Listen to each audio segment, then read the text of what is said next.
Election Day.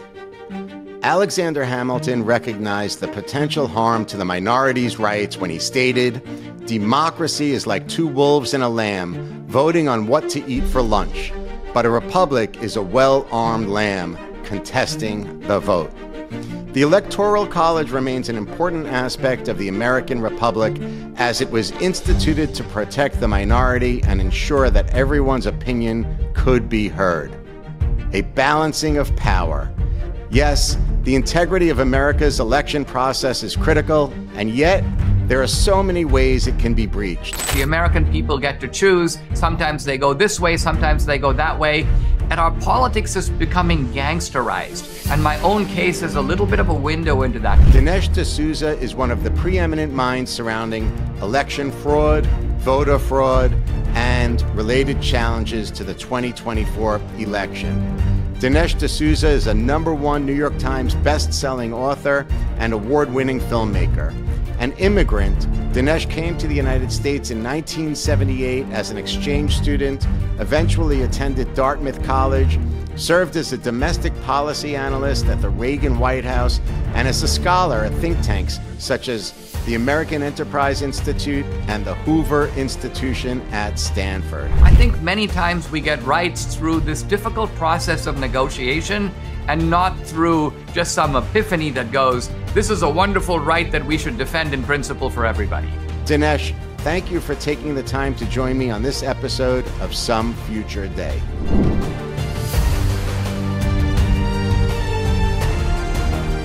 Good morning, Dinesh D'Souza. It's such a pleasure to have you join me on Some Future Day. How are you today? I'm doing well and looking forward to our conversation. Dinesh, your personal story is told from time to time, but never in great detail. Would you mind taking a minute to share your personal story, your immigration story, really, as to how you came to America with Some Future Days audience? I was born in the outskirts of Mumbai, India. My dad was a chemical engineer, my mom a housewife, and I, at the age of 17, a man came to my school from the Rotary Club of Mumbai, and suggested that we students consider applying for an exchange program scholarship to the United States. And something convinced me to do that. There was a selection process. In any event, I came to the country here at the age of 17 as a high school exchange student. I lived in Arizona for a year, went to public school in a small town called Patagonia. I lived with 4 families over the course of the year, kind of a cross-section, if you will, of American life. And then my high school counselor came to me one fine day and said, "Hey, have you ever thought of applying to college?" And I said, "Well, my parents' ambition was to send me for graduate school to London, kind of the old Indian thing to do in perhaps the days of colonialism." And he goes, "We have a very small school here and I don't have a whole lot to do. So I'm going to sort of make you my project for the year." And so This man, Mr. Hackett, shepherded me through the college application process. I ended up going to Dartmouth, and this was the very early years of Reagan, 1980 to 83. And while I was there, a liberal arts student studying economics, I also kind of caught the Reagan bug and started getting interested in Reaganism, this remarkable phenomenon. And it really changed my career plans and ultimately changed my life and steered me in a political direction that I might not otherwise have gone into. Dinesh, I'm curious, just to go back to your living experience in Arizona, what was that like? What kind of, right now, immigration is just such a hot topic. Obviously, like the country is like ripped apart because of it. And I'm curious, like if you could go back to the emotion, the fear, the uncertainty, and maybe there were some great things too. The hope. Maybe you were just 17. You didn't understand why you were in that situation, or the dream. Like, what was it like from an emotional perspective, living with these other people and all? It was strange on many levels. I was coming from a big city, Bombay, one of the biggest cities in the world.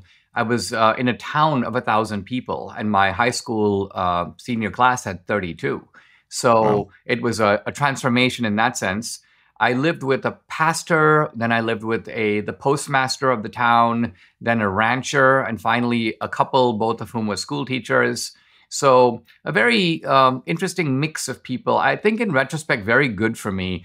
I've uh, been very much assimilated over the years, and it happened very quickly. And I credit a lot of it to having lived with American families and also lived in an environment somewhat separated from a larger Indian community. For example, if I had been sent to, let's just say, Jackson Heights, New York, it's like Little India, Indian I do know. restaurants, Indian Yep. families. I probably would still have an Indian accent right now if that Mm. had been the case. Remember, I didn't come as an immigrant per se.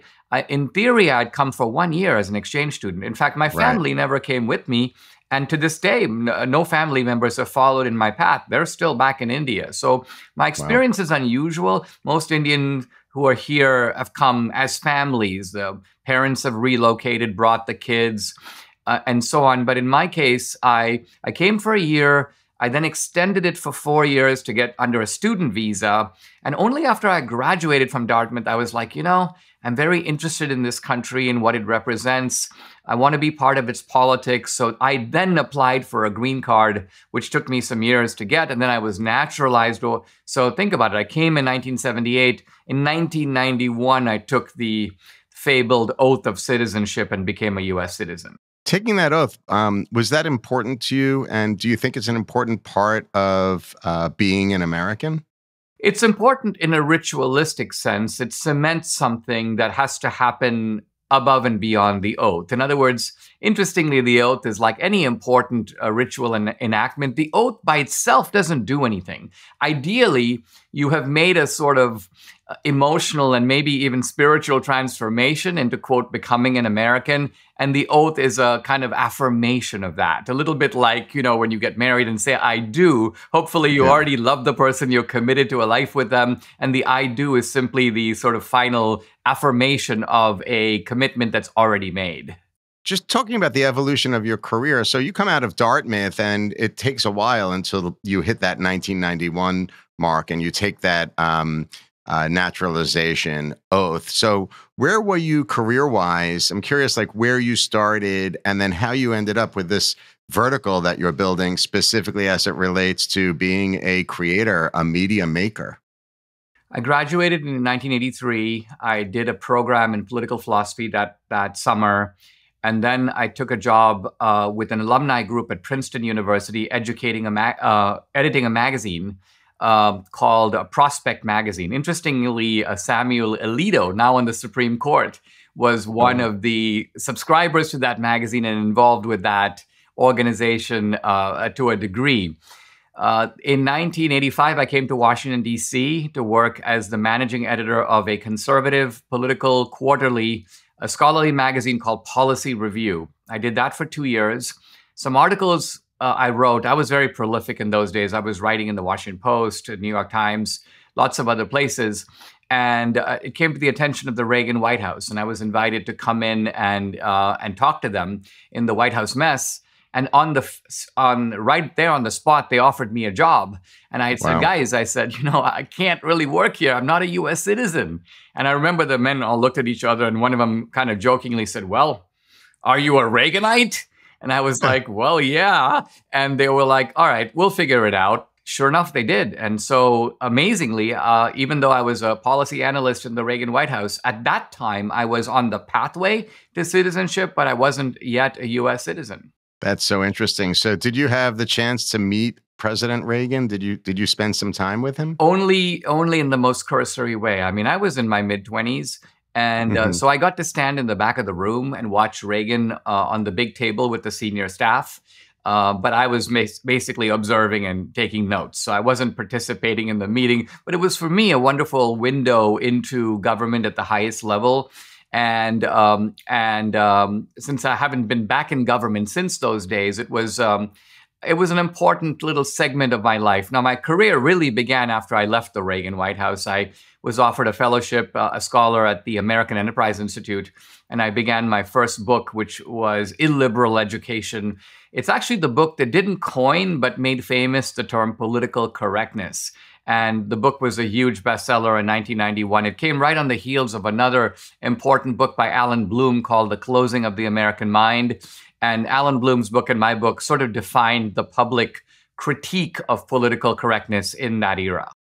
So it's interesting, when you talk about Reagan, a lot goes through my head, but for most people think about his economy. I mean, I lived through it and it was just booming. It was a real celebration here in the United States on the ground. We saw all different marketplaces and sectors within the economy really growing. The spirit of entrepreneurship was flourishing.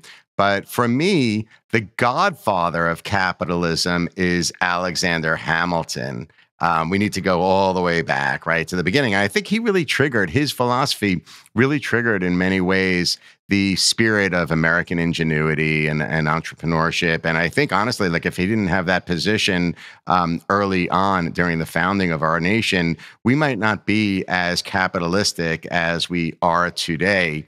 It looks like, from an outsider's perspective, you, Dinesh, embody that spirit. I look at like your breadth of work, like you used the word earlier, prolific, to describe what you were writing back in the day for Washington Post, New York Times. But if you look at your broader body of work today, it's prolific. I mean, an entrepreneur at the heart. How many films and books have you created so far to date?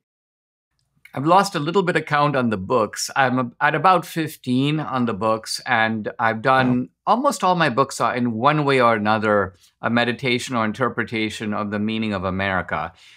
Between 2008 and 2012, I wrote 3 books on Christian apologetics, which represents a sort of diversion for me. But apart from that, most of my books are focused in one way or another as interpretations of the founding, the importance of the Civil War, the more recent history of America, but also threats to America from the inside and from the outside.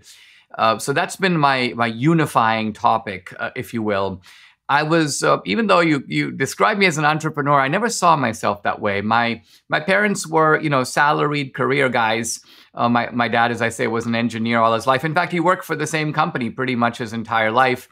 And I was for about 12 years in so-called think tanks, which are nonprofit research foundations. First, the American Enterprise Institute, but then the Hoover Institution, which is part of Stanford University.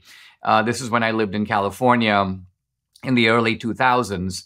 I did my first film, which was called Obama's America, in 2012. And so I've been a little over a decade in the filmmaking business, documentary filmmaking, and I've now made 8 documentary films. I'm happy to say that's been a very successful pursuit. Of the top 10 political documentaries, I believe I have 3 in that list, about the same as Michael Moore.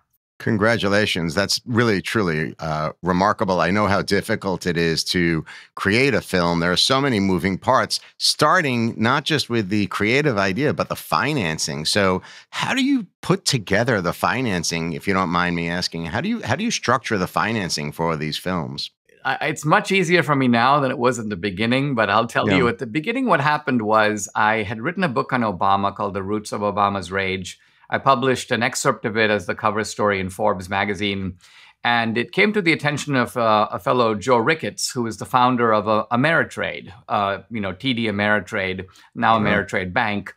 And Joe said to me, he goes, "Hey, Dinesh, he goes, I'm going to buy an ad in the Wall Street Journal to urge people to read your book."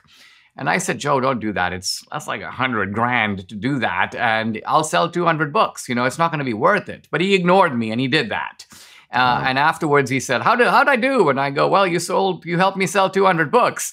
And he laughed and he said, "Well, how do we take your message? It's so important, and help it to reach 1 million people?" I go, "Well, 1 million people don't buy hardcover political books." I said, "But the only way to do that I know of is to make a documentary film." Because I'd remembered that Michael Moore had made Fahrenheit 9/11 and dropped that film right in the middle of the 2004 campaign. So Joe goes, "All right, well, what would it cost to do a film?" So I said, "Let me talk to a few friends of mine and come up with an idea." So I came to Joe Ricketts and said, "It'll cost $2.5 million for me to make a film." So what he does is he whips out his checkbook. He says, "Here's $100,000. go and find 24 other people to give you the same, and then you can make a film. So it seemed incredible at the time, but that is what I did. I was able to convince 24 other people. And I don't think any of those people thought they were going to get their money back. I think they all thought, well, we want to support Dinesh, encourage him. He's a well-meaning and smart fellow. And but my first film was immensely successful. All these people got their money back, and then a lot. And that created a kind of a financing base for my films. Now, I'll say, in all honesty, my pitch to investors is this. I say, guys, I'm pitching you on what I call recycled philanthropy. I'm not promising to make you any money, but I'll work really hard to get you your money back so you can give it back to me to do my next film. So this way, I'm not going to be asking you for a new dollar time after time. It's the same dollar, but I'm going to run it around the block multiple times, and you'll get a lot of bang for your buck, so to speak. And has that worked? That has worked. Have you had the same investors come back through? Pretty much. Now, in the early films, I had a pretty large pool of investors. I'd rely on, 25 investors or 30 investors. Fortunately, for later films, I'm now down to, I'll typically try to get 3 or 4 investors. Much easier for me to manage, because it's a full-time job to manage 30 investors. You have to remember, these are people who put up money, but they also all have their own ideas about how the film should be made and who I should interview. And so I'm constantly fielding calls with ideas, and you got to send them all the rough cut. So it's easier, just as a practical matter, to work with a smaller pool of investors than a larger pool. Yeah. So, the financing is challenging, but, distribution is challenging too, especially I would imagine with where you sit politically. When you talk about the Reagan era, the country was really behind him. It was a remarkable time period for people that sit on the Republican side of the fence. But you have personally watched, that sentiment move through corporations too. So how do you handle distribution? Are these movies that you're creating released in the traditional theatrical way? Are you able to get distribution across the country, or are you creating a direct-to-consumer type of model? No, we have used a pretty traditional model. One of the early discoveries I made, which was very exhilarating for me, is that the distribution of movies is not the same as the production of them. So the Hollywood studios do not control distribution at all. Distribution is controlled by the theater chains, of which there are 3 big ones: AMC, Cinemark, and Regal. Now, interestingly, the theater chains are not left-wing. And over time, I came to realize that they are not even really in the movie business. They're in the real estate business. In other words, their job is to fill seats. And that is really what they care about. Now, my first film was very successful, $33 million in the box office. That's a lot of seats. That's 3.3 million people paying $10 to go watch that film. And it created a very good reputation for me. It opened the doors to distributors like Lionsgate, which distributed a couple of my films, Universal, which distributed a couple more. So these places looked at me as kind of the conservative answer to Michael Moore. And I had very good relations with them, although the relations frayed a little bit, not because of me, but because of Trump. Trump was so radioactive starting in 2016 that some of the previous companies that worked with me began to run scared and back off. And but nevertheless, it didn't stop my films from going into the theaters. I had to change my model during COVID, but that was just because theaters were in a bad way. But I'm back to my traditional model now. So no, I have no trouble getting my films in theaters. Ultimately, it's just a challenge. Documentary films are I would say they're the hardest genre of any film to make economically viable. If you go to a mall and look at 100 people, let's say, eating in the food court over there, there's probably 30 of them that will go see an animated family film, 30 of them that will go see a superhero film, 30 of them that may go see a romantic comedy, but maybe 3 that would go to the theater to see a documentary film. So you're rolling the stone up the hill for sure. And it's probably the most challenging genre of films to make successful. So Dinesh, do you think that let's put it together, like the Hollywood film industry and the publishing industry are ripe for disruption? It seems like you have like a hybrid model then. You have the publishing arm to your business and the filmmaking harm to your business. Distribution seems to be traditional. I would imagine it's direct to consumer and streamers too. But the publishing side, are you self-publishing your books now, or do you have one of the big five publishers behind you? I've done it two different ways. I've never self-published a book, and I've thought about it more recently only because the economics of books are very interesting, and we can go into that. But I have published both with mainstream publishing houses, Doubleday, Macmillan. My first book was published by the Free Press, which is a division of Macmillan. I've also published with HarperCollins. But the majority of my books have been published by a conservative publishing house called Regnery, which has had a remarkably large number of bestsellers over many, many years. I've had 3 books that have gone to #1 on the New York Times bestseller list. I've probably had 10 books that have hit the bestseller list, but 3 that went to #1. And I believe all 3 were Regnery books, interestingly enough. That's amazing. So do you think the industries, though, it sounds to you like you're happy to be in this traditional lane then, but do you think that these legacy sectors, Hollywood, filmmaking, and publishing, are ripe for disruption? Do you feel like they have an old type of staid mentality as it relates to business today? For sure. I think there's change coming in both areas. Now, the difference between publishing and movies is that there is no reduced appetite for movies at all. The reduced appetite may be for whether I consume a movie this way or that way, whether I go to the theater or watch at home. People obviously are now creating big screen TVs, movie rooms, so it's much easier for people to watch at home. And also the kind of, it used to be going to the movies was kind of a staid experience. There'd be people dressed up, you'd go out on a date, you'd go to the movies.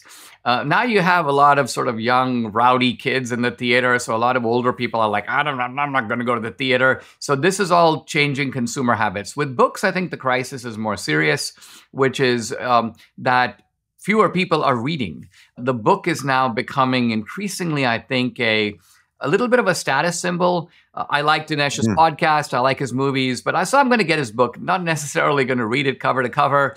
I read a book recently that was a very smart book, but I noticed it was written like no book I've ever seen. It had like 2 subheads on every page. It used all the typographical arts. Multiple sections were in bold. There were things in caps. I mean, it was written like a Trump social media post, the whole book. Wow. And I remember looking at this and I was like, the old Dinesh would have said, this is a disgrace, because we're all taught, in when we learn how to write, that you should write in such a way that the emotion, that the tempo of a sentence is carried by the way you structure the sentence, not by the fact that you have 3 exclamation points at the end of the sentence. So I'm a believer in that sense in the old school, but I peered at this book with almost the fascination of like ancient man looking at a wheel for the first time and saying, this may be the way that books are written in the future. Well, Dinesh, I think the reality is like maybe we're thinking about our demographic, right, and older. And the reality is that we're living in a time period now where consumers have less of an attention span. They are trained at this point to consume content off of social media. And a lot of what you're talking about with regards to this book, it sounds like it almost aligns with how one might take content off of TikTok or off of Instagram, some of the swipe social media platforms. So I wonder if they're transforming. It's interesting because the younger generation is also developing now this creators economy, and a lot of people in the legacy business sectors are looking at the creators economy from a distance, and really I don't think they're giving it enough recognition. I don't think they realize that the creators economy is going to it's already driving right through legacy business sectors. And maybe the creator economy and the creator sentiment is going to be one way of delivering books or the reading experience in a different way. Staying on the creator economy concept for a second, young people are now looking at the development of storytelling in a very different way than our generation, right? It's not necessarily chronological. It's not necessarily linear. And in some cases, it's not always truthful. But now they have more tools to create and tell stories. For example, artificial intelligence. So I'm wondering, what strengths do you think the impact of artificial intelligence can bring to these two sectors that you're sharing? I realize that you use filmmaking, the podcast, your show, and writing as a way to express your philosophy and your vision and things that you're concerned about. But certainly you're an expert in these areas. I'm wondering, will artificial intelligence allow for the younger generation to deliver a solid product, a new product? And then what happens to this massive tidal wave of content that we're seeing? How does the messaging break through? I confess I have not fully thought through the implications of artificial intelligence. In general, my understanding of technology can be summed up in this way. And that is that what technology does traditionally is create better and better sort of pipes, but always the strong advantage is not necessarily for the person who masters technology. There's always going to be a few entrepreneurs who become sort of the tech gurus or the tech creators of our time. But in the end, it's not the computer that makes the difference, but what you actually put into the computer, the content that you deliver through these pipes. And so the same thing would be true with movies, with books, that there are all these new pipes being created. There's always going to be a huge demand for content. However, the content has to adapt to the mode of delivery. So let's take, for example, in the 19th century, when people had a lot of leisure time, they were earning money and they had free time. And so novels in the 19th century were like 800 pages long because people had a lot of time and they enjoyed that kind of, I'm going to read a novel over the summer. But we're now not doing that, right? So the same thing might be true with films. There might be a move towards shorter films, more punchy films. As you say, the traditional format of storytelling is changing in some ways. Now, I continue to believe that human nature remains the same. And so the appetite for story, for character, for plot, for suspense, for climax, in other words, some of the basic ingredients of telling a story have not changed since the days of Homer's Iliad.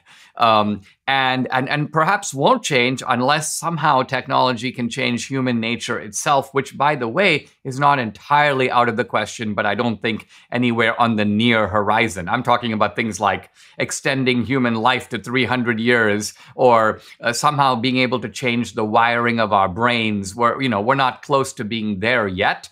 But I see AI as a very radical and disruptive possibility precisely because it might be able, for example, to deliver Dinesh's next book even before I write it, drawing upon the themes I've written in earlier books. And that's a little bit of a terrifying idea. And to create Dinesh's new film from that new book, right? Because now the artificial intelligence technology allows for filmmakers like you. I think it gives you an advantage, actually. I think it will give you and Spielberg and all these other filmmakers a big advantage because you'll be able to prompt the artificial intelligence in a way that only an experienced filmmaker can do so. And it will allow for you to create photorealistic content in real time today, for example, versus, these legacy studios that take, years and hundreds of millions of dollars and thousands of people to produce one film. It will give you, I think, an immense advantage in years to come. But let's face it, Dinesh, to your point, some people just don't want to embrace technology. Maybe, they just don't love it, or maybe they just love the analog experience. Like the concept of a dinner hasn't really evolved in thousands of years. We still use fire to cook our food. We're still using, that fork and knife to cut our food so that we're not burning our hands. And, a glass goblet. Like these are all concepts that have been around for thousands of years. And it's just human nature. Like you and I prefer to do that. We don't want to meet and have dinner together in the metaverse. I want to press the flesh with my friends and engage in stimulating discussion and consume my meal that way. One area where I think we could use technology to our advantage is in the voting process. I think, for example, blockchain technology will be an incredible advantage for the United States and other regions throughout the world, because I think it could limit fraud, right? On blockchain, if every single vote is embedded on the blockchain, it's permanent, it's immutable, and it can happen in real time. It can allow for us to avoid delays. I know that election integrity is a big topic that you've covered through the years. I'm curious, first, just to start, again, just to go slow with the audience, is there a difference between election fraud and voter fraud? Yes, there's a critical difference. So if a single voter, let's just say a guy who lives in Georgia, moves to Arizona, but and because our systems are antiquated, his name will remain on the voter rolls in Georgia. But now he moves to Arizona and he registers there. He's now registered two places. And he decides, guess what? Both are swing states.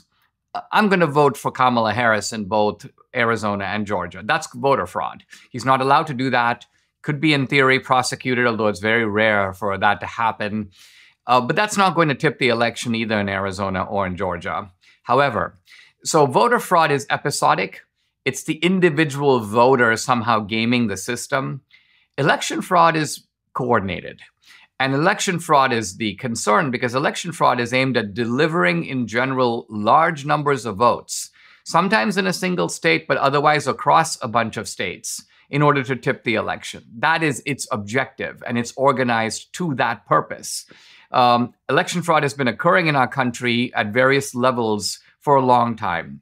In the 19th century, the Democrats had election fraud with new immigrants. They'd come off the boat. They'd basically hand you a bottle of vodka and say, listen, go see my cousin Gus. He'll find you a place to stay. And by the way, here's a ballot. If you sign here, don't worry, we'll fill the rest of it out. This kind of stuff is not new in American history. I think it was ramped up under COVID. And our system remains very vulnerable to fraud in many different ways. Just to give a simple example, right now, if you were to request an absentee ballot, and remember, absentee ballots are by definition much more vulnerable than a normal ballot. Because in a normal ballot, you have to go in there, you go behind a curtain, they give you a ballot, there are people watching. It's not easy to cheat.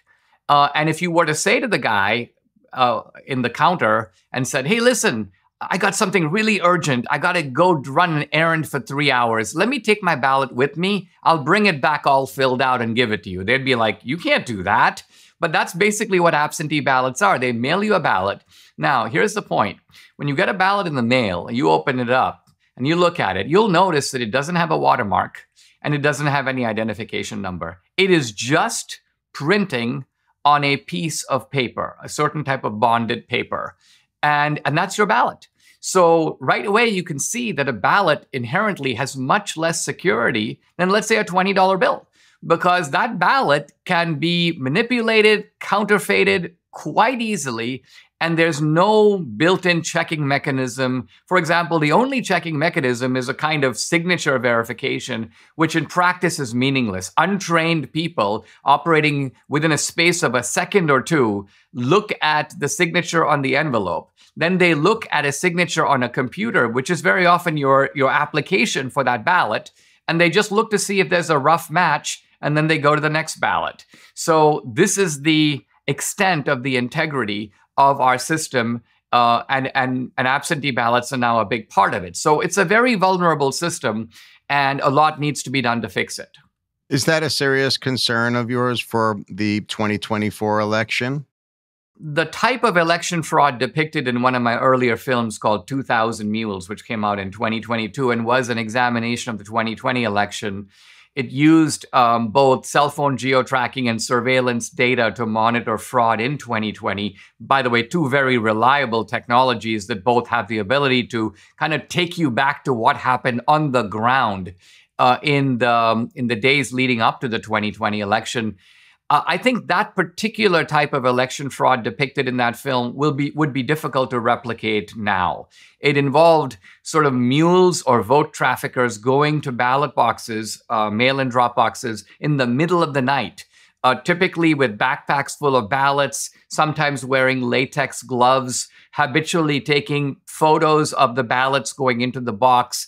Now, if you tried that this year, because of the exposure of 2,000 Mules, millions of people know about it. There will be patriots and citizens looking for it. And so I don't think you could pull it off. I'm worried about new forms of gaming the system. And precisely, this is like Fort Knox that is vulnerable in 6 different ways. There's a back door left open, and there's also a way to get in through the roof. So most likely the bad guys, if they're trying to cheat in 2024, and I think it's going to be harder for them than in 2020, but they will try new ways to cheat. I see. So what if when you talk about new ways, what are the new ways? What are you most concerned about? And, what's the viability of it really? So there's one new way that is depicted in my latest film, which is called Vindicating Trump. And the section in the film and an accompanying book of the same title is called The Ballot Makers. So let me describe that in a minute or very briefly. Please. It goes like this. I hired a couple of investigators to look into this, and they came to me and they said, Dinesh, we know a way to make ballots. And I said, what are you talking about? I'm kind of not an expert, but at least I know a lot about this issue of election fraud. I've never heard of this. How do you make ballots? And they go, I said, I thought that you get ballots from the state, right? You're voting in the state of Texas or the state of Maine. You request an absentee ballot. That's the only way to get a ballot. And they were like, well, guess where the state of Maine gets ballots from? They order ballots to a particular specifications from printing companies that make ballot stock. And as it turns out, those printing companies sell that ballot stock on the open market. You can request ballot paper for you can order 100,000 copies of ballot paper. And I go, well, that's just the paper. They go, yeah. Now, just go to your state and request an absentee ballot. And the absentee ballot will have all the information of a real ballot. It doesn't even say sample ballot. It's not a sample ballot. It's your actual absentee ballot. Then go down to your local printing store, or the UPS store or whatever, take your ballot stock, and then take this absentee ballot and just copy the ballot onto that paper, and you will have in your possession 10,000 valid ballots. All those ballots are in proper stock. They will be counted by tabulators if you put them in the printer. All they're missing is a name and a signature. And so we go on from there. Step by step in the film, I show you essentially how you can make ballots, fill them out, and in fact, until you drop those ballots into an absentee, into a mail-in drop box, you're not even breaking the law. You're allowed to do it, and it's only when you, quote, cast your fraudulent vote that you have done something illegal. So all of this is very disturbing because it shows, as I say, the vulnerability of our system. Now, in the latest film, I'm not showing you a system that has been, to my knowledge, widely used, but I'm showing you what I would do if I was going to try to cheat in the 2024 election. This is a very easy way to do it. And my reason, of course, for exposing it is not to educate cheaters, but rather to bust the scheme before it's tried. So it's feasible because anybody, you and me, can print the ballots. Yep. But then the issue becomes whether or not we can penetrate into the tally process, into the counting process, right? So I need to get those ballots into the drop box. And you're saying at that point in time, most people they're not very secure. Most people aren't going to see, they won't recognize the fraud, correct? Yeah, what I'm saying is that you can go to the Secretary of State's office in your state, and for about $50, you can buy the voter rolls. You can buy the entire list of people in your state or county that have voted or not voted. You can go down those voter rolls and see who's on the rolls, who hasn't voted, let's say, in the last 3 elections, right? That guy's unlikely to vote in this election either, but he's on the rolls. Now, he could have moved. He might even be dead. They haven't taken his name off the list. Or he's a live voter. He just hasn't voted. He's lost interest in voting.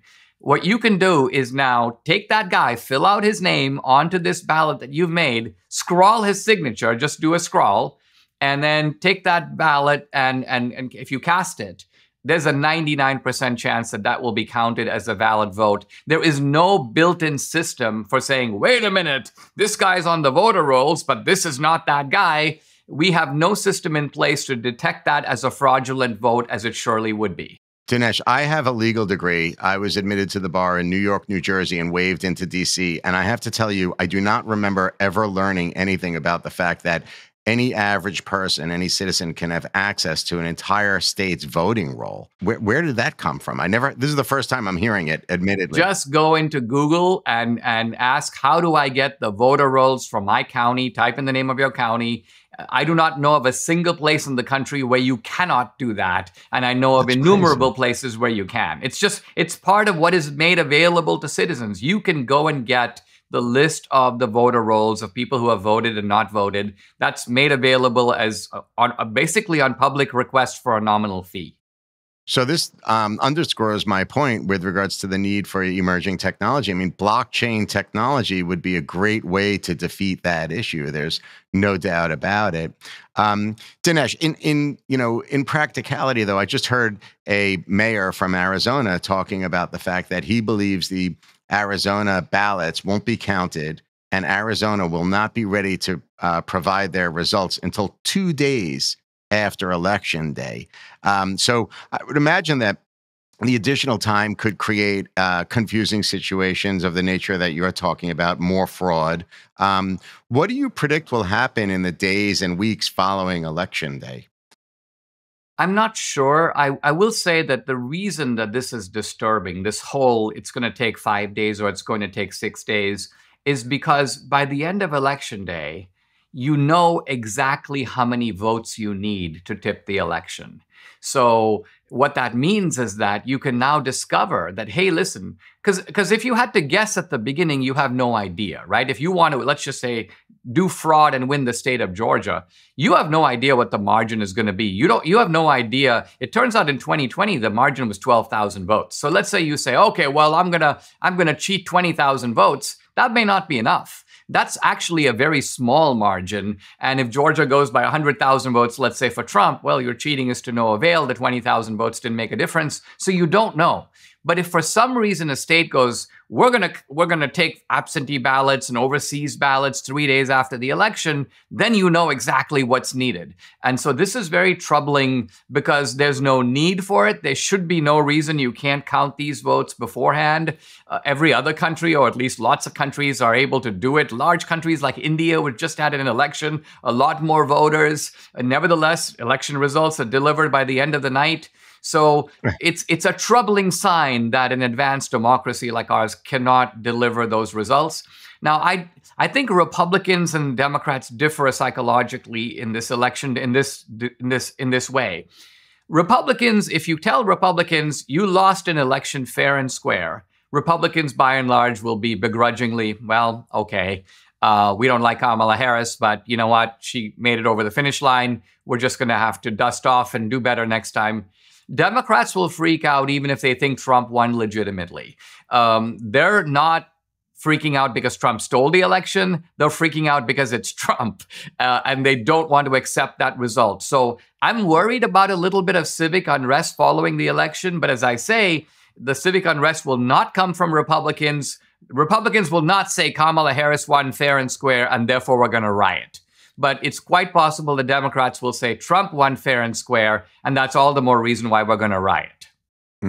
So, Dinesh, you mentioned your new film, your new book, Vindicating Trump. Since we're talking about Trump, I'm curious, what was the motivation behind creating this film specifically? Why did you want to create the film? My dealings with Trump are not what many people think. I had a campaign finance violation in the Obama years, and I was heavily prosecuted for it, which something that many people, me included, think was a selective or a political prosecution. But I was pardoned by President Trump in 2018. Now, some people say, and you'll see this on social media, well, Dinesh, he must have owed you big time, to pardon you. But the truth of it is I'd never met Trump. He didn't know me, and he didn't owe me anything, not to mention the fact that when he first ran, I was not a supporter of Trump. I'm more of a Reagan Republican, and Trump was just a very mercurial outsider with a very dubious political past. And so I came on board when Trump became the nominee, but I wasn't really a Trumpster, as they say, from the get-go. But what happened is, subsequent to the pardon, Trump invited me and my family to the White House to meet him in the Oval Office. We had some time with him. I've gotten to know him subsequently, not well, but at least a little bit up close. And I find with Trump, very different than Reagan, the private Trump is quite different than the public Trump. With Reagan, the public man and the private man were identical. If Reagan gave a speech, cracked some jokes, told some stories, if you had dinner with Reagan, he'd tell you the same jokes. He'd tell you the same stories. He'd cock his head in the same way. Well, this was Reagan. With Trump, on the other hand, I noticed that he's massively narcissistic and egotistical in public. He's not that way in private. He's actually quite self-deprecating. He's whimsical. He shows a lot of individual interest in you. If he sees a doorman in his hotel, he's like, hey, your son just took an exam. Like, how'd that come out? You know, in other words, he's not all about himself. On the contrary. And so part of what I wanted to do is to do an examination in this book and film, not just of Trump's policies, but of Trump the man.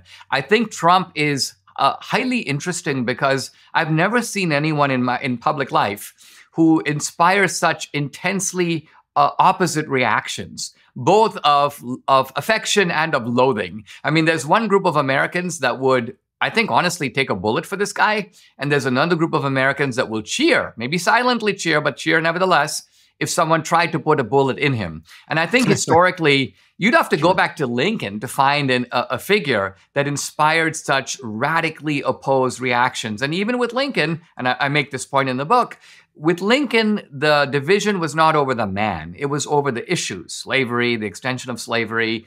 But with Trump, it is over the man. And so Trump the man is the central enigmatic figure that I explore in this book. But in the book, like in the book and in the film, it comes across. I watched the film last night in its entirety, and I'm going to get to Lincoln in a second. But it comes across in the book as if you're defending Donald Trump. Donald Trump is arguably the best marketer of our generation. Donald Trump has created a real estate empire, several product and brand extensions, #1 hit television show, national television show for years and years and years.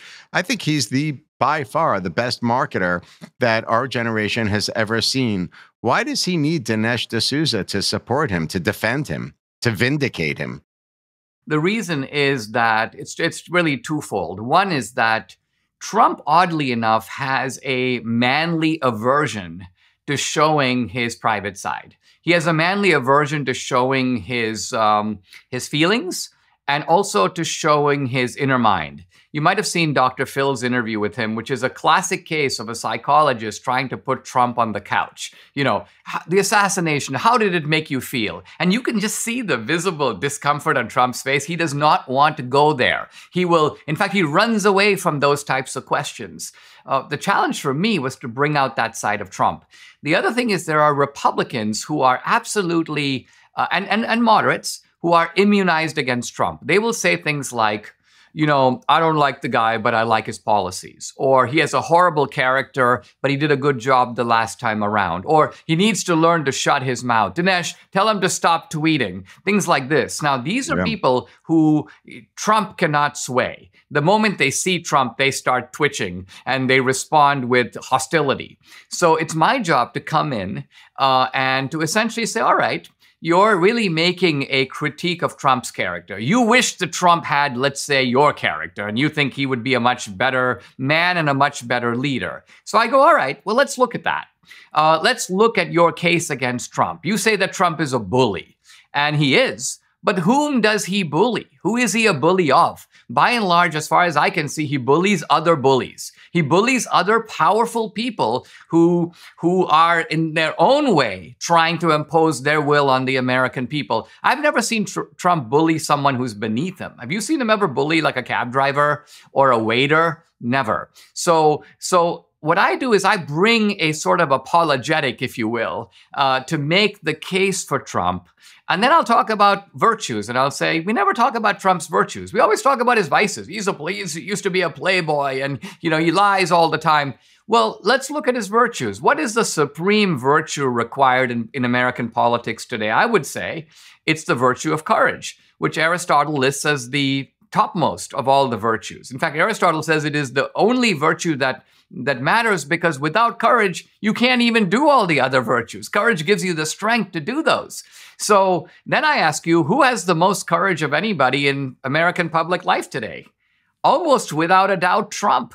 Any other Republican facing 2 criminal charges. Leave aside 91, would have exited the field, quit the race. So this is the kind of argument I bring to the table. And it's not an attempt to supplant or displace Trump in any way. It's an attempt really for someone who comes from a different world and a different background, a different angle, someone who's used to inhabiting both the scholarly world and the world of public debate, to make the case for Trump in kind of my own distinctive way. Dinesh, it's interesting. You mentioned Republicans who don't like Trump's personality and therefore won't vote for him, or moderates that also have problems perhaps with the way he speaks or his style and won't vote for him. But I have 2 very close friends who I consider even family. Both live in Georgia, a swing state, and both are Democrats. Historically, they voted Democrat, and they're saying to me that they would like to vote for Trump because they're Jewish, and they believe that the Republican Party and that Trump's philosophy, his policy, is better for Jewish people, better for Israel. However, in this instance, they're still going to vote Democrat for Kamala, or they're not going to vote at all, because they don't like his rhetoric. They don't like the way he speaks. And the issue that I have is I feel like we're living in a world right now where people aren't looking at everything in a holistic way. Just this week, President Trump, again, has been criticized for his words, but yet the left compares him to Hitler. I'm sure you saw what Jobs and The Atlantic put together. The Atlantic basically put Trump, his image, next to Hitler and accused him of being a Nazi again. And then shortly thereafter, Kamala Harris came out of the vice president's residence and referenced back that article and gave a 3-minute speech about Trump being similar to Hitler, positioning him as if he's a Nazi, and then didn't even take questions. Why don't the people on the left, my friends in Georgia, for example, consider that a bad way to speak or a bad way to behave? I think the answer is that they have been subjected through the mainstream media to a diet of 8 years of propaganda on this topic. I say propaganda because it's one thing to come out and say of somebody, this person will do this or he will do that. But with Trump, first of all, you have a figure who has been in American public life for decades. Second of all, who's been in the presidency itself. And so if Trump had, let's say, a Hitler streak, a fascist streak, a streak to shut down the media, impose widespread censorship, go after his political opponents, have them locked up, he would have done it. But he didn't. Even though people in rallies would chant, lock her up in reference to Hillary, and even though there seemed to be a basis for investigating Hillary, once Trump came into office, there was like no question of doing that. In fact, the tyrannical measures, I mean, we have censorship in this country, right? Where's it coming from? The left. We have criminalization of political differences. We have a party that's trying to lock up the leader of the opposition party. They're trying to lock Trump up. If Trump was a dictator, I mean, every dictator in history has controlled the police agencies of the government. Trump didn't do that. Every dictator, I don't know a single dictator who has lost an election and stepped aside. Dictators make sure they win, and if they don't win, they don't leave. Trump tried to contest the election, but once the courts ruled against him, he vacated office. So in some level, it is just downright surreal that this charge is even being made, let alone that anyone with a rational mind would believe it. But I think what happens is it could be that people like your friends do not get alternative media at all. They don't see Breitbart, or they don't see my films or my books. They are getting the New York Times, they're getting CNN, and a singular message is being drummed in, almost in a coordinated way. So they are very receptive to this notion that Trump has a fascist streak. It's because that's what they've been hearing nonstop for 8 years. Yeah, and then they tend to pick up on that language, take it out of context, and repeat it over and over again. And I saw this. It's interesting. Your film. You start the film with President Lincoln's Lyceum address. It happened in January of 1838, where he addresses specifically the concept of, quote, a destructive force from within the United States. And now Trump, I guess, recently used language to that effect, and he's being accused now of perhaps using the military or the police, as you're describing, against United States citizens if he's elected. And so it's a very similar thing that's happening. It's interesting that you opened your film. I'm sure it was very deliberate and well thought out, but opened up with Lincoln. I didn't realize there were so many parallels with regards to Trump and Lincoln, with regards to the hatred of both, and the assassination and the assassination attempts. I mean, when John Wilkes Booth assassinated Lincoln, what did he do? He jumped from the upper level of the Ford Theater onto the stage, and he shouted a slogan. The slogan was in Latin, Sic Semper Tyrannis, but what it means is, this is what happens to tyrants.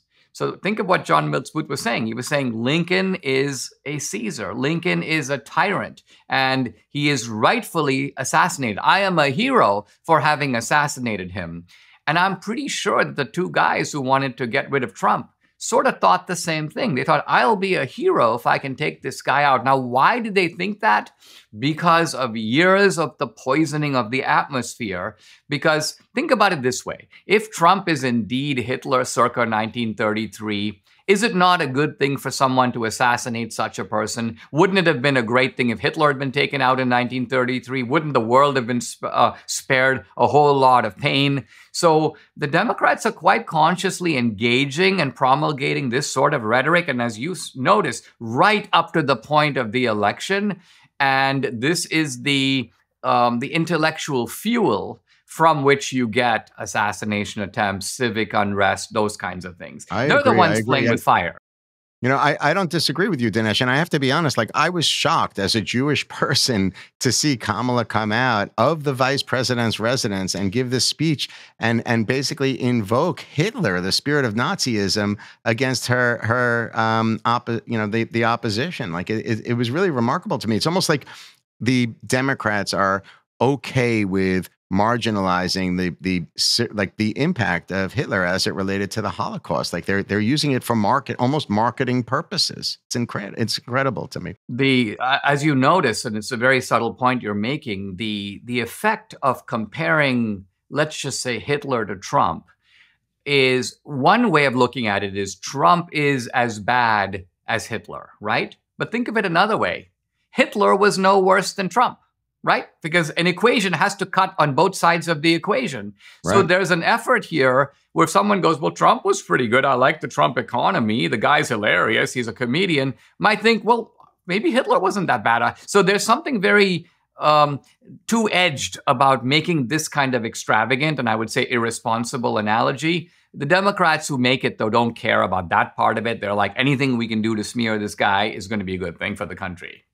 Dinesh, I have one more question for you. I know that your time is limited, and I appreciate it. I have one more question for you, and then we'll wrap it up. My question to you is this. People hate you. You've been accused. You've been arrested. People go after you because of your very vocal about your support to Republican ideas and philosophy. And I'm wondering, in your opinion, what happened to this idea of an American marketplace of free ideas, an exchange of intellectual concepts, respect? It went out the window, I think, in the Obama years. And I'll give a small anecdote to illustrate the point. For most of my career, although I was right of center, the media tends to be left of center. They'd be like, Dinesh, why is an immigrant like you a person of color being a defender of Reagan? So I would get some of this kind of stuff. But a lot of it was in good spirits. I lived in Washington, D.C. I knew many reporters at the Washington Post. I was friends with E.J. Dionne. I'd spot him in the Trover bookstore. We'd chat. Okay, then I get my case with the Obama administration in which they're trying to lock me up. I mean, quite honestly, they would have locked me up for 10 years if they could for a $20,000 campaign donation I made to a longtime college friend of mine who was running for office. I got nothing out of it, no quid pro quo. No American in our country's history has even been prosecuted for doing what I did. But anyway, this is going on. And here I am, I'd be walking around Washington, D.C., and I'd see someone that I knew from the Washington Post or the New York Times. I'd go, hey, and they'd go, man, Dinesh, they're really shafting you, man. They're really screwing you over. And I'd say, well, you know, EJ, that's true, but Megyn Kelly's come to my defense at Fox News and some other people, but they're on the conservative side. It would be really helpful if you were to write something to this effect in the Washington Post. And then they would give me that kind of bashful smile like, well, I can't do that, you know. And that's really what forced a bit of a self-examination on my part, because I realized people I had known for a decade, people who were not good friends of mine, but I thought of them as people who knew I was basically a good guy. I could not count on them in a situation in which I really needed them. And I realized, you know, I really need to reevaluate who I am and who my friends are. And I also have to reevaluate American politics, which I've previously seen as a healthy debating society, two camps putting out rival ideas. The American people get to choose. Sometimes they go this way, sometimes they go that way. And our politics is becoming gangsterized. And my own case is a little bit of a window into that. Now, remember, at this point, I knew nothing about what would come later with Carter Page, Papadopoulos, Michael Flynn, now Trump. My case was almost a sort of canary. It was a preview of a lot of worse things that were to come later. But I would say that was a bit of a turning point, not just for me, but for the country. Do you think that the idea of people having intellectual debates, a free exchange of ideas with respect at the middle of that conversation is ever going to happen again?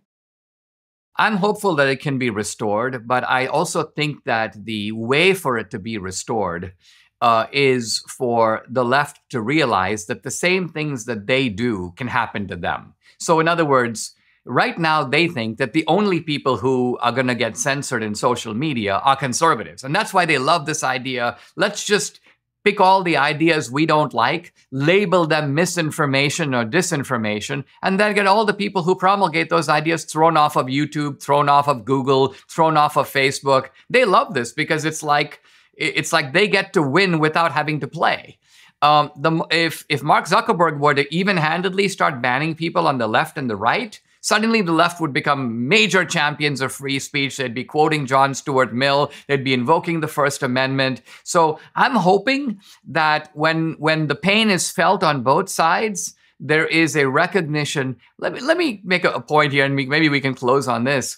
I think a lot of our basic rights came to us not through the magical discovery that these are wonderful things to have, but through a period of tension in which people realized that if you try to persecute others, they can persecute you. So we got religious freedom, not as an article of faith, but as an article of peace. The Puritans were persecuting people in Massachusetts, and the Episcopalians were persecuting other people in Rhode Island, and then in Maryland, the Catholics were dominant. So after a while, people said, well, listen, I'm not going to get my way. It's going to be kind of nice if we all agree to get along and leave alone people who have rival theologies. So I think many times we get rights through this difficult process of negotiation and not through just some epiphany that goes, this is a wonderful right that we should defend in principle for everybody. Dinesh, every one of my guests works with me at the end of the show to end the same way. The show's name, Some Future Day, was or is inspired by James Joyce. And what we do is I start a sentence and my guest finishes it, and that's it. Are you game? I'm game. All right, great. In some future day, voting integrity in America will be fully secure or not at all. Dinesh, thank you so much for all of your time, your sage wisdom, your insight. It's such a pleasure getting to know you today. I really appreciate it. It's been my pleasure. I know your time is very important, so thank you so much for joining me today. For ongoing insight surrounding these important topics, you can join the conversation on my social media channels, including Twitter, Instagram, and LinkedIn, at Mark Beckman. And to sign up for my newsletter on Substack, you can find me at markbeckman.substack.com. To make sure you don't miss a show, be sure to subscribe to Some Future Day across all major platforms worldwide, including YouTube, Spotify, and Apple. Special thanks to New York University for producing Some Future Day, and a big shout out to my producer extraordinaire, John Boomhofer, for being patient and always encouraging me to push through. Thanks a lot, John. Have a great day.